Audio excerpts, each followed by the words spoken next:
Assalamu alaikum jama'a, barkanmu da wannan lokaci. Wato yanzu nake ganin wani abu mai matuƙar muhimmanci.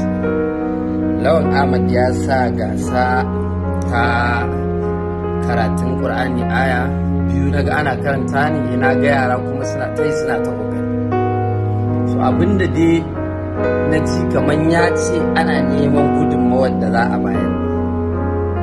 So alhamdulillah za a ga ana tisawa gasar waƙoƙi za a ba da motoci mashina a daidaita sabon kuɗi.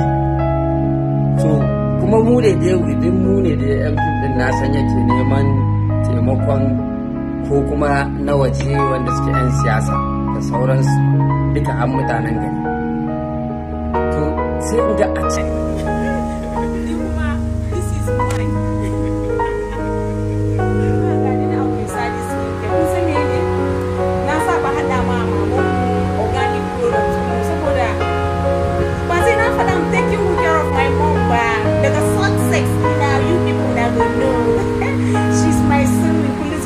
albarka. Kun gani shawa batun da nake tura mata babba da wannan body cream da sabulun fuska da face cream din mu, amma fa duka organic ne.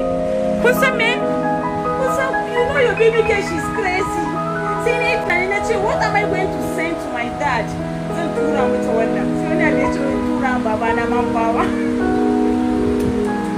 Alhamdulillah, the parents that give back to me, they know I'm very crazy. So da na ɗauka ma pounds zan sa wani abu ya ce no. Karki sa wani abu ya ce ki sa. So I'm seeking for you people advice. In sa mishi idan kuka ce a sa mishi, idan kuka ce